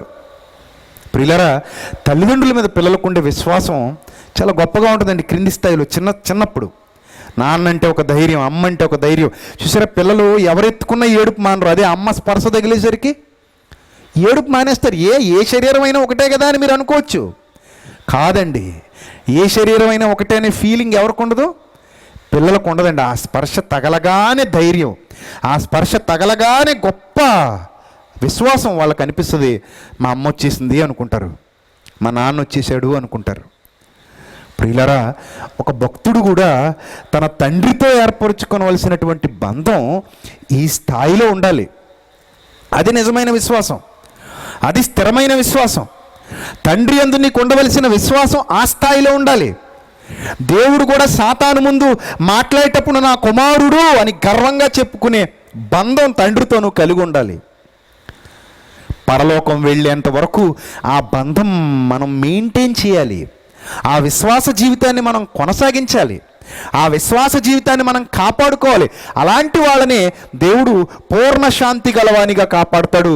శోధనలు వచ్చినా, వేదనలు వచ్చినా, ఇరుకులు వచ్చినా, ఇబ్బందులు వచ్చినా, కన్నీళ్ళు వచ్చినా, కష్టాలు వచ్చినా ప్రభువు అంతకంటే రెట్టింపు సంతోషాన్ని ఇస్తాడు, రెట్టింపు ఆనందాన్ని ఇస్తాడు. ఎంత నలిగిపోయామో అంతకంటే గొప్పదైన ఆనందాన్ని తన చెంత చేర్చుకునైనా ఇస్తాడు. ఒకవేళ ఈ లోకంలో ఇవ్వకుండా నిన్ను తీసుకెళ్ళిపోతే గనుక. లేదు, ఈ లోకంలోనే నీకు పరీక్ష జరిగితే, ఈ లోకంలో పరీక్ష ముగిసిన తర్వాత యోబును సంతోషపెట్టినట్టుగా నిన్ను నన్ను కూడా సంతోషపెట్టగలిగే సమర్థుడు మన దేవుడు. ఆ విశ్వాసాన్ని మాత్రం పోగొట్టుకోకూడదండి. దేవుని యందు విశ్వాసం ఉంచాలి. ఎప్పటికీ అదే విశ్వాసంతో ఉండాలి. చావైనా బ్రతుకైనా ప్రభు కొరకైనా బలమైన మాట మన నోటి వెంట వినబడాలి. చావైనా బ్రతుకైనా నా ప్రభు కొరకే, చనిపోతే ప్రభు కొరకు చనిపోతాను, బ్రతికితే ప్రభు కొరకు బ్రతుకుతాను. ఏ స్థితిలో అయినా నేను నా ప్రభు కొరకే ఆలోచిస్తాను. అసలు అతని నమ్మకం ప్రభువు యెహోవాయే నాకు బలము. అపోస్తలులు కూడా చూడండి, రాళ్లతో కొట్టబడ్డారు, రంపాలతో కోయబడ్డారు, అడవులలో సొరంగాలలో సంచారం చేశారు, కొరడాలతో కొట్టబడ్డారు, నదుల వల్ల ఆపదలు, కపట సహోదరుల వల్ల ఆపదలు, సముద్రాల్లో ఆపదలు, అరణ్యాల్లో ఆపదలు. ఎన్ని ఇబ్బందులు అపోస్తలుల జీవితాల్లో వాళ్ళు ఎదుర్కొన్నారు. ఎక్కడ కూడా వాళ్ళు దేవుని దూషించి దేవునికి దూరం అయిపోలేదండి. ఎందుకో తెలుసా? ఈ కష్టాలు కన్నీళ్లు అన్ని పరీక్షల నిమిత్తం వస్తున్నాయి. ఈ పరీక్షల్లో కూడా నేను నా విశ్వాసాన్ని ఏం చేయాలి? జాగ్రత్తగా కాపాడుకోవాలి. నన్ను పరలోకానికి నడిపించేది నా విశ్వాసమే. నా విశ్వాసాన్ని కాపాడుకోవాలనుకున్నారు తప్ప ఎక్కడ వదిలేలేదండి విశ్వాసాన్ని. అందుకే ఇక్కడ అంటున్నాడు, ప్రభువు యెహోవాయే నాకు బలము, ఆయన నా కాళ్ళను లేడి కాళ్ళ వలె చేయును, ఉన్నత స్థలముల మీద ఆయన నన్ను నడువ చేయును. ఇంకా ఆ స్థితి తనకి రాలేదు. మీరు గమనించండి, ప్రస్తుతానికి ఇతనున్న స్థితి ఏంటంటే, అంజూరపు చెట్లు ఎండిపోయి కనబడుతున్నాయి, ద్రాక్ష తోటలు ఎండిపోయి కనబడుతున్నాయి, ఉలేవ చెట్లు కాపు లేకుండా కనబడుతున్నాయి, పైరేమో పంటకు రాలేదు, గొర్రెలు లేవు, పశువులు లేవు. ఆ టైంలో మాట్లాడుతున్నాడు ఏమని? యెహోవాయే నాకు బలము, ఆయన నా కాళ్ళను లేడి కాళ్ళ వలె చేస్తాడు, ఉన్నత స్థలముల మీద ఆయన నన్ను నడవ చేస్తాడు. ఇవన్నీ ఈ పరిస్థితిలో ఉండి ఆ పరిస్థితిని చూస్తున్నాడు. అదే విశ్వాసం. విశ్వాసం అంటే ఏంటనుకుంటున్నారు? సరైన డెఫినేషన్ బైబిల్లో హెబ్రీ పత్రిక 11:1. విశ్వాసానికి సరైన డెఫినేషన్ చూడండి. హెబ్రీ పత్రిక 11:1. విశ్వాసం అనున్నది నిరీక్షింపబడు వాటి యొక్క, అంటే వేటి కొరకైతే మనం ఎదురు చూస్తున్నామో, దృశ్యమైనవి కావు సుమావి, అదృశ్యమైనవి. వేటి కొరకైతే మనం నిరీక్షణ కలిగి ఉన్నామో మన విశ్వాసం అది. విశ్వాసం అనున్నది నిరీక్షింపబడు వాటి యొక్క నిజస్వరూపమును అదృశ్యమైనవి, కనబడనివి భవిష్యత్తులో మనం పొందుకోబోతున్నాం, మన దగ్గరకు రాబోతున్నాయి అనుటకు రుజువు. అదృశ్యమైన ఉన్నవనుటకు మన దగ్గర ఉన్న రుజువు. ప్రభువు రాబోతున్నాడు. ఈ మాట ఎవరు పలుకుతాడో తెలుసా? నిజమైన విశ్వాసి. నేను ప్రభు కొరకు ఎదురు చూస్తున్నాను, నా ప్రభువు త్వరలో రానై ఉన్నాడు, నేను నిరీక్షణ కలిగి ఎదురు చూస్తున్నాను. లోకమంతా నన్ను అభాసించిన నేను ఇదే మాట మాట్లాడతాను. లోకమంతా నన్ను గేలి చేసినా నేను ఇదే మాట మాట్లాడతాను. లోకమంతా నన్ను అవహేళన చేసినా, నా మీద జోకులు వేసుకున్నా నేను ఇదే మాట మాట్లాడతాను. నన్ను నవ్వుకోండి, కించపరుచుకోండి, అవమానపరుచుకోండి, నా మీద జోకులు వేసుకోండి, నా ప్రభువు రాబోతున్నాడు. ఇది నా విశ్వాసం. పక్క నవ్వుకోండి, నా ప్రభువు రాబోతున్నాడు. ఇదే నా విశ్వాసం. నేను నా ప్రభు కొరకు బ్రతుకుతున్నాను, నా ప్రభు కొరకే మాట్లాడతాను, నా ప్రభు కొరకు ప్రకటిస్తాను, నా ప్రభు కొరకు బ్రతుకుతాను, నా ప్రభు ఇష్టాన్ని నెరవేరుస్తాను ఈ భూమి మీద ఉన్నంతకాలం. నా ప్రభు కొరకు కష్టపడతాను చచ్చేంత వరకు. కారణం, నా ప్రభువు నన్ను మృతులలో నుండి తిరిగి లేపుతాడు. నువ్వు నవ్వుకో, ఇది నా విశ్వాసం. నువ్వు ఎంత నవ్వుకుంటావు నవ్వుకో, ఇది నా విశ్వాసం. ఏంటి, మృతుల్లో నుండి లేపుతాడా నిన్ను? ఏంటి, చనిపోయిన శవం మళ్ళీ తిరిగి లేస్తుందా? పక్క నవ్వుతావా? నవ్వుకో. కుళ్ళిపోయిన శవం, మట్టిలో కలిసిపోయిన శవం, నీకైనా మతిపోయిందా? నీకైనా మెంటలా? ఇదేమి నమ్మకం రా? నీకైనా మెంటలా? ఇది ఇలాంటి నమ్మకాలు ఎవరికి ఈ రోజుల్లో కూడా ఇలాంటి నమ్మకాలు ఏంటయ్యా? మూఢ నమ్మకాలు. అంటే వాడిని బరబరా కాలర పట్టుకుని యెరూషలేం తీసుకెళ్ళిపోవాలి. అక్కడ ఒక ఖాళీ సమాధి ఉంది, కళ్ళు కనబడుతున్నాయి. ఇది ఎవరిదో తెలుసా? ఎవరిది? నా ప్రభువుదిరా. మరి తవ్వుతావా? అక్కడ ఏమైనా నీకు అస్థికలు దొరుకుతాయేమో, ఎముకలు దొరుకుతాయేమో? దొరకో. మక్పేలా గుహలోకి వెళ్ళు, అక్కడ అబ్రహాం సమాధి ఉంది, సారా సమాధి ఉంది, ఇస్సాకు సమాధి ఉంది, రిబ్కా సమాధి ఉంది, యాకోబు సమాధి ఉంది, యోసేపు సమాధి కూడా అక్కడే ఉంది. నేను చూసి వచ్చాను, అవన్నీ కూడా మీకు స్క్రీన్ మీద చూపిస్తాను. ఏమండి, వాళ్ళ సమాధులన్నీ తవ్వితే దొరుకుతాయి, అస్థికలు దొరుకుతాయి. కానీ నా ప్రభు సమాధి ఖాళీగా ఉంది. దాని అర్థం ఏంటో తెలుసా? ఆయన మృతి నుండి సజీవుడై 3వ దినాన తిరిగి లేచాడు మహిమదేహంతో. ఆయన యందు విశ్వాసం ఉంచిన వారిని తిరిగి లేపబోతున్నాడు. ఇది రుజువు, అందరికీ రుజువు చూపించాడు. మృతుల పునరుద్ధానం ఉంది అని చెప్పడానికి దేవుడు. సో నేను దాన్ని విశ్వసిస్తున్నాను. నా విశ్వాసం ఖచ్చితం, అందులో ఏమాత్రం సందేహం లేదు. ప్రాణం పోయినా ఇదే విశ్వాసంతో ఉంటాను. నేను మృతి పొంది తిరిగి లేస్తానన్న విశ్వాసం నాకుంది. నేను మృతి పొందుతాను, మట్టిలోనికి వెళ్ళిపోతాను, నా ప్రభువు నన్ను ఒకానొక దినాన లేపుతాడు. ఇదే నేను బాహాటంగా ప్రకటిస్తున్నాను యావత్ సమాజానికి. మీరు కూడా లేస్తారు నవ్వుతున్న వారలారా. ఆ రోజు మీరు నవ్వరు, ఏడుస్తారు. ఆ రోజు మీ సంతోషం దుఃఖం అవుతుంది, నా దుఃఖం సంతోషం అవుతుంది. ఏడ్చేవారు ఆ రోజు నవ్వుతారు, నవ్వేవారు ఆ రోజు ఏడుస్తారు. ఇది నా విశ్వాసం. నిరీక్షింపబడు వాటి యొక్క నిజ స్వరూపం. ఈ విశ్వాసంతో నేను చచ్చిపోతాను, ఈ విశ్వాసంతో నేను మట్టిలోకి వెళ్ళిపోతాను, ఈ విశ్వాసంతోనే నేను బ్రతుకుతాను, ఈ విశ్వాసానికే నేను కట్టుబడి ఉంటాను. చావైనా బ్రతుకైనా నా ప్రభు కోసమే అంటాను. అందుకే నాకున్న దేన్నైనా సరే పెంటతో సమానంగా ఎంచుకుంటాను. ఈ లోకంలో ఏది నాకు లాభాన్ని ఇచ్చేదైనా సరే నా ప్రభు కోసం దాన్ని పెంటతో సమానంగా ఎంచుకుంటాను. నా ప్రభువే నాకు ఎక్కువ, ఈ లోకం కాదు నాకు మక్కువ. నా ప్రభువే నాకు ఈ లోకం కంటే ఎక్కువ. అది నా విశ్వాసం, స్థిర విశ్వాసం. అది నా స్థిర నిశ్చయత. అది నా స్థిర నిశ్చయత. ఇదే భావాలతో చచ్చిపోయారు ప్రియులారా. కత్తులకు ఎదురెళ్ళిపోయారంటే కారణం ఏంటనుకుంటున్నారు? వాళ్ళ విశ్వాసం. రాళ్లతో నలగగొట్టబడ్డారంటే వాళ్ళ విశ్వాసం. రంపాలతో కోయబడ్డారంటే విశ్వాసం ప్రియులారా. అది ఎంత అమూల్యమైనది, ఎంత శ్రేష్టమైనదో తెలుసా? అది ఎంత శ్రేష్టమైనదో తెలుసా? నా ప్రభువు నన్ను కాపాడతాడన్న ఒక్క నమ్మకం, గొప్ప నమ్మకం ప్రియులారా. ప్రపంచం అంతా అవహేళన చేస్తున్నా సరే విశ్వాసి ఎప్పుడు యుద్ధవీరుల్లా ఉంటాడు, గొప్ప శూరుల్లా ఉంటాడు, ధైర్యంగా ఉంటాడు. ఒకానొక దినాన వీళ్ళందరికంటే ఎత్తైన స్థితిలో నవ్విన వాళ్ళే చేతులు వేసుకుని గుండెలు బాదుకుంటుంటే చూసి ఆ నవ్వుకునే పరిస్థితిలో విశ్వాసం ఉంటాడు. అందుకే భూజనులందరూ ఆ రోజు రొమ్ము కొట్టుకొందురు. ఎందుకంటే హేళన చేశారు వాళ్ళు, విశ్వాసాన్ని హేళన చేశారు వాళ్ళు. అపహాసకులు అపహసించుచూ వచ్చి ఏమంటారట, ఆ దినం ఇంకను రాలేదేమి, ప్రభు వస్తాడన్నారుగా, ఇంకా రాలేదేమి, 2000 సంవత్సరాలు అయిపోతున్నదేమి, మీ ప్రభు మాట ఎక్స్పైరీ అయిపోయిందా, ఆయన ఇంకా రాడా,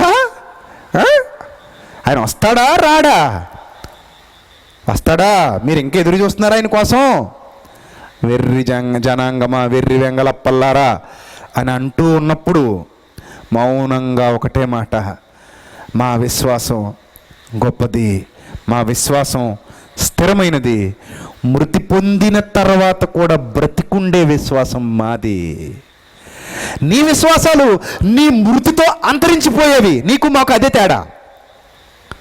ఒక విషయాన్ని ధైర్యంగా చెప్పుకోండి క్రైస్తవులారా, ఈ ప్రపంచంలో చాలా విశ్వాసాలు ఉండొచ్చు, అవన్నీ చావుతో అంతరించిపోతాయి.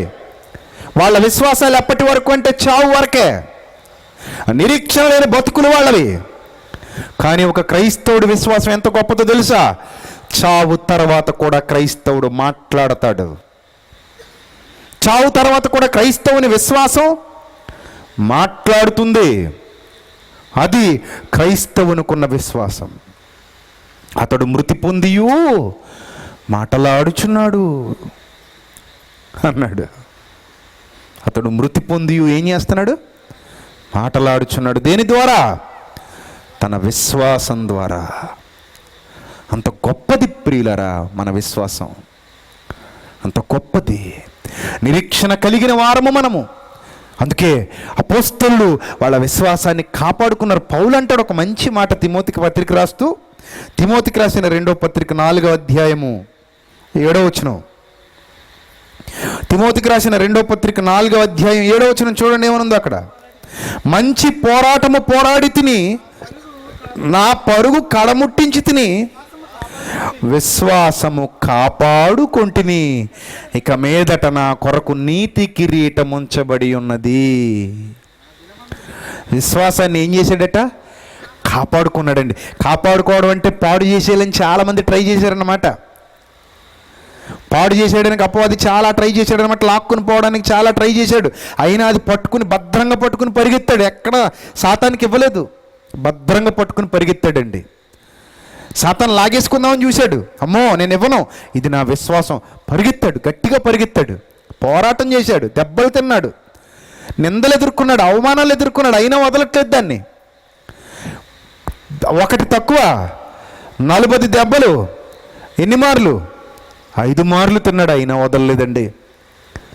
అయినా వదలలేదు. కొడుతున్నా వదలలేదు, తిడుతున్నా వదలలేదు, ఏం చేస్తున్నా వదలలేదు. ఒక స్కూల్లో ఒక అమ్మాయికి పెన్ను పోయింది, మంచి పెన్ను, విలువైన పెన్ను. పెన్ను పోతే టీచరు క్లాసులో ఉన్న వాళ్ళందరినీ నిలబెట్టింది. ఒక పెన్ను పోయింది, విలువైన పెన్ను, చాలా రేట్ ఎక్కువ పెన్ను, ఎవరి బ్యాగ్లో ఉంది, తొందరగా తీసి ఇచ్చేయండి, తొందరగా తీసి ఇచ్చేయండి, లేకపోతే పనిష్మెంట్ చాలా దారుణంగా ఉంటుంది. ఎవరు లేవలేదు, ఎవరు మాట్లాడలేదు. ఈ టీచర్ వెళ్ళింది, ఒక బ్యాగ్ చెక్ చేస్తుంది. సగం బ్యాగులు చెక్ చేసేసరికి ఒక అమ్మాయి తన బ్యాగ్ ఇవ్వనంటుంది, గట్టిగా పట్టేసుకుంది. ఎంత లాక్కున్నా ఇవ్వట్లేదు, కొట్టింది టీచర్, ఇవ్వట్లేదు, గట్టిగా పెనుగులాడింది, అయినా ఇవ్వట్లేదు. టీచర్కి డౌట్ వచ్చేసింది, ఇదే పెన్ను దొంగతనం చేసింది, లోపల పెట్టేసుకుంది. ఇప్పుడు నేను లాక్కుంటే ఇవ్వాల్సి వస్తుందని ఇదిగో ఇలా నాటకాలు ఆడుతుంది, దీని దగ్గరే ఉంది పెన్ అనుకుంది. ఈలోగా ఎంత గింజుకున్నా ఇవ్వకపోయేసరికి, ఎంత కొట్టినా ఇవ్వకపోయేసరికి ప్రిన్సిపల్ రూమ్కి తీసుకెళ్లారు. ప్రిన్సిపల్ రూమ్కి తీసుకెళ్ళి ప్రిన్సిపల్ అడుగుతుంది, అమ్మ నేను నిన్నేమన్ను, నేను కొట్టను, తిట్టను, అందులో ఏముందో చూపించి ఆ పెన్ ఇచ్చేయి, కనీసం నేను ఎవరికి చెప్పను, నేను స్కూల్లోంచి పంపించను, ఆ పెన్ వాళ్ళకి ఇచ్చేద్దాం అంతే, ఆ పెన్ ఇచ్చేయి అన్నప్పుడు ఆ పాప ఏడుస్తూ చెప్తుంది, నా దగ్గర పెన్ లేదండి. మరి పెన్ లేకపోతే ఎందుకు ఆ బ్యాగ్ అంత దగ్గరకు నొక్కబెట్టేసుకుంటావు, ఎందుకు బ్యాగ్ చూపించవచ్చు కదా ఏముందో. ఏముంది మరి నీ బ్యాగ్లో చూపించి, ఏముంది చూపించి, నేనేం అన్నంటున్నాను కదా అని ప్రేమగా మాట్లాడి ఆ బ్యాగ్ జాగ్రత్తగా ఓపెన్ చేశారు. అందులో తిని పడేసినటువంటి మిగిలిపోయినటువంటి బ్రెడ్ ముక్కలు, మిగిలిపోయినటువంటి కూరలు, మిగిలిపోయినటువంటి అన్నం, మధ్యాహ్నం లంచ్ టైంలో ఎవరెవరైతే పడేశారో అవన్నీ పోగు చేసుకుంది, అందులో పెట్టుకుంది. అప్పుడు టీచర్ నిర్ఘాంతపోయింది. ఏంటమ్మా ఇవన్నీ, చెత్త అంతా ఇందులో ఎందుకు వేసుకున్నావు అంటే, టీచర్ గారు ఇది మీకు చెత్త కావచ్చు, నాకు చెత్త కాదు. దీని మీద మా అమ్మ బ్రతుకుతుంది, దీని మీద నా చిన్న చెల్లెలు బ్రతుకుతుంది. నేను ప్రతిరోజు దీన్ని మా ఇంటికి తీసుకెళ్తాను. మేము కడుబేదలం, మేము దీంతోనే బ్రతుకుతాం. మా అమ్మ మంచం పట్టింది, ఇది రాత్రికి మా అమ్మకు ఆహారం. నా చెల్లెలు నా కోసం ఎదురు చూస్తూ ఉంటుంది, ఇది రాత్రికి మా చెల్లెలకి ఆహారం. ఆ టీచర్ వలవలవలా ఏడ్చింది. నిన్ను దొంగం చేశాం. కాసేపటికి క్లాసులోంచి కబురు వచ్చింది, పెన్ దొరికిందండి. ఆ అమ్మాయి తన డెస్క్ కింద పుస్తకాల్లో పెట్టేసుకుందండి. పెన్ ఏం దొంగతనం జరగలేదండి. అసలు ఎంత లాక్కుందామన్నా ఆమె ఆ బ్యాగ్ ఇవ్వలేదు అంటే ఆమెకి కనబడుతున్నది ఏంటో తెలుసా? ఒకవేళ ఈ బ్యాగ్ తీసుకుంటే కనుక టీచర్ ఖచ్చితంగా కింద వేళ్ళలో మొత్తం వాళ్ళకు పోసేస్తుంది, దులిపేస్తుంది. దులిపేసిందంటే అంతా ఏమైపోద్ది? భద్రంగా దాచుకున్నవన్నీ నేలపాలైపోతాయి. నేలపాలైపోతే అమ్మకు అన్నం ఉండదు, చెల్లెలు పస్తులు ఉండాలి. అది ఆమెకున్న ప్రేమ. అందుకే భద్రంగా కాపాడుకుంది. ప్రియులారా, మన విశ్వాసం దీనికంటే గొప్పది ప్రియులారా. దాన్ని ఏమాత్రం ఎవరు లాక్కున్నా ఇవ్వకూడదు. ఎంత లాగేసుకుందామని ట్రై చేసినా మన విశ్వాసాన్ని ఎవ్వడికి ఇవ్వాల్సిన పరిస్థితులు మనం ఉండకూడదు. దాన్ని భద్రంగా కాపాడుకోవాలి.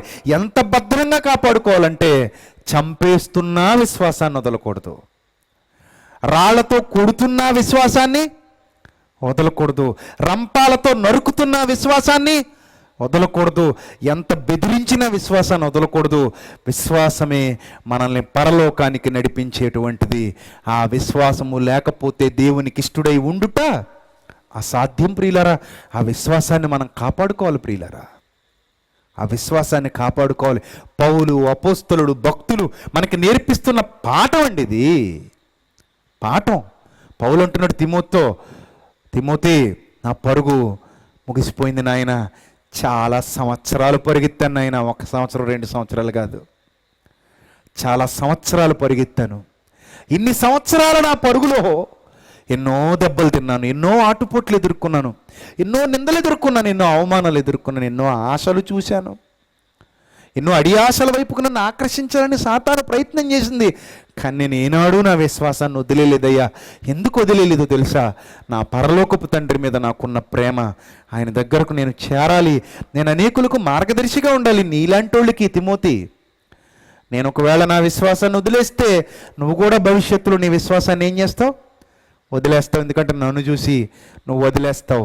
సో నేను వదిలేయకూడదు, నిన్ను వదలనివ్వకూడదు, మనమిద్దరం వదలకూడదు. అలాంటి నేను కూడా గట్టిగా పట్టుకోవాలి. విశ్వాసమందు మిమ్మల్ని ముందు నడిచిన వాళ్ళని గురిపెట్టి చూడండి, మీ ముందు పోయిన వాళ్ళని గురిపెట్టి చూడండి అని ప్రభువు వాక్యం సెలవిస్తుంది.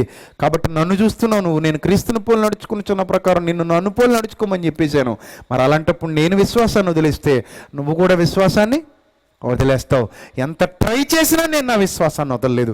సాతాను చాలా గట్టిగా ట్రై చేశాడు తిమోతి నా దగ్గర నుంచి లాక్కుపోవాలని. సాతాను చాలా బలంగా ట్రై చేశాడు తిమోతి నా దగ్గర నుంచి పీకేయాల విశ్వాసాన్ని గట్టిగా ట్రై చేశాడు. దానికోసం నన్ను చాలా ఇబ్బందులు పెట్టాడు. ఎన్ని ఇబ్బందులు పెట్టినా నా విశ్వాసాన్ని నేను వదలలేదు. నువ్వు కూడా వదలకు తిమోతి అని చెప్పాడు. నా పరుగును కడముట్టించి తిని విశ్వాసమును కాపాడుకుంటుని, ఇప్పుడు నా కొరకు నీతి కిరీటము ఉంచబడి ఉన్నది. ప్రియులారా, ఈ మాట మనం చెప్పగలమా? మీ పిల్లలకి ఈ మాట చెప్తూ చచ్చిపోగలరా? మీరు చెప్పండి. ఇప్పుడు చెప్పండి, రాత్రి మీ కడుపును పుట్టిన పిల్లలతో ఈ మాటలు చెప్తూ చచ్చిపోగలరా?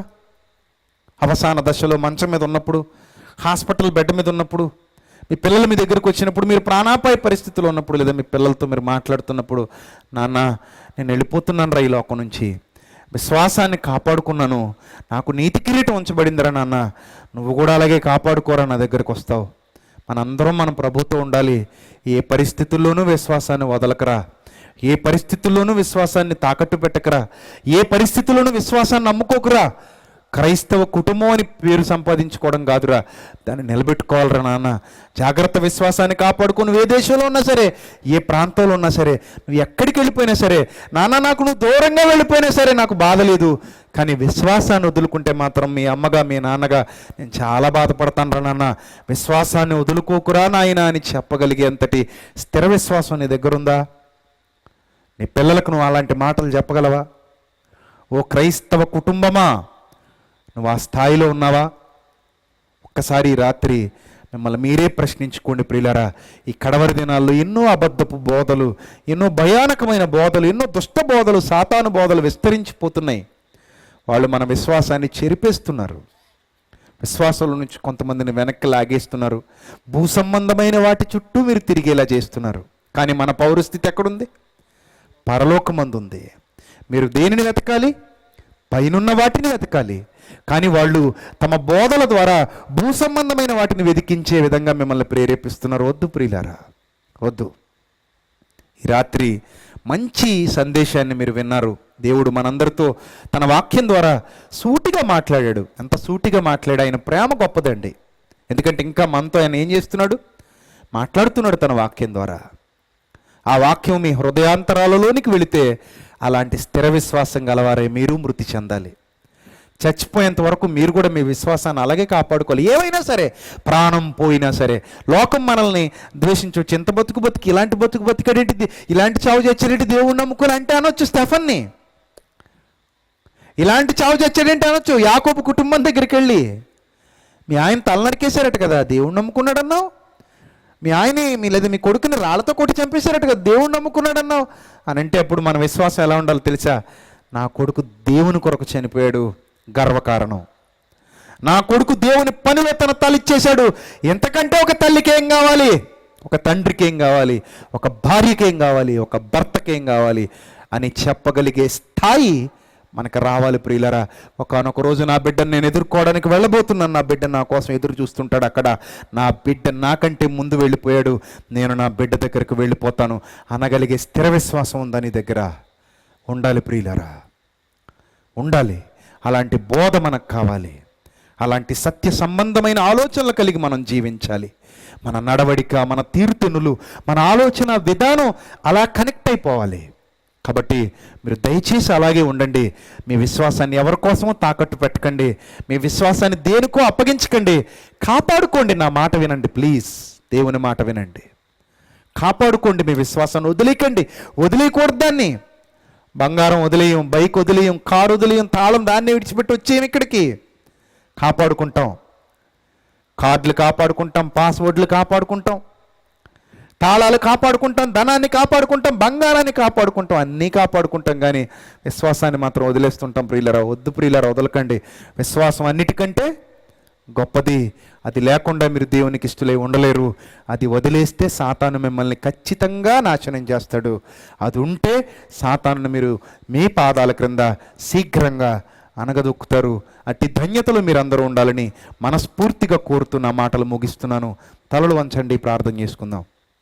క్రీస్తునందు మమ్మల్ని అధికముగా ప్రేమించిన మా కన్న తండ్రి, ఇప్పటి వరకు విలువైన మీ జ్ఞానాన్ని మాకు ఇచ్చినందుకు స్తోత్రం ప్రభువా. ఏమిచ్చి మీ రుణం తీర్చుకోగలం తండ్రి. మీ పిల్లల్ని చల్లగా మీ కృపలో భద్రపరచండి. మండుతున్న దివిటీల వల్లే మీ పిల్లల్ని కాపాడండి. మీ కుమారుడైన క్రీస్తు మా కొరకు త్వరలో రాబోతున్నాడు, అది నేను విశ్వసిస్తున్నాను. మేమందరము విశ్వసిస్తున్నాం ప్రభువా. ఆయన రాకకు సిద్ధపడగలిగే మంచి మనస్సు మా అందరికీ దయచేయండి. స్థిరమైన బుద్ధి మా అందరికీ దయచేయండి తండ్రి. మీ జ్ఞానంలో, మీ విశ్వాసంలో మమ్మల్ని అందరినీ పెంపొందింప చేయమని క్రీస్తు నామములో ఈ ప్రార్థన మనవులు అడిగి వేడుకొనుచున్నాం మా కన్న తండ్రి. ఆమెన్. అందరికీ వందనాలు. Thank you.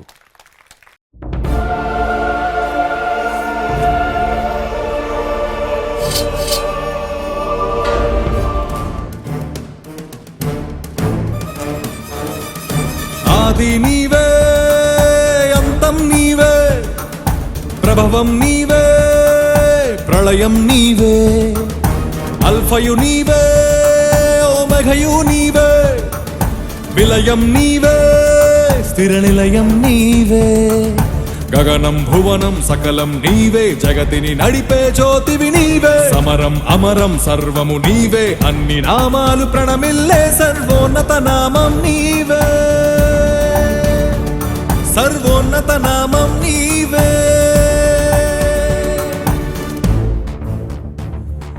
సర్వలోక న్యాయాధిపతి, సర్వలోక న్యాయాధిపతి, సర్వలోక న్యాయాధిపతి, సర్వలోక న్యాయాధిపతి, సర్వలోక న్యాయాధిపతి వాకిట నిలిచియున్నాడు. జనములందరికి ఫలమిచ్చుటకు తీర్పు తీర్చబోతున్నాడు. సర్వలోక న్యాయాధిపతి వాకిట నిలిచియున్నాడు. జనములందరికి ఫలమిచ్చుటకు తీర్పు తీర్చబోతున్నాడు. వేల దూతలతో బూరధ్వనులతో మేఘమండలము పైన యూదా గోత్రపు కదమ సింహముతో కదలి వస్తుంది సేన. క్రీస్తు న్యాయపీఠం ఎదుట ప్రత్యక్షం కావాలందరూ, క్రీస్తు న్యాయపీఠం ఎదుట ప్రత్యక్షం కావాలందరూ.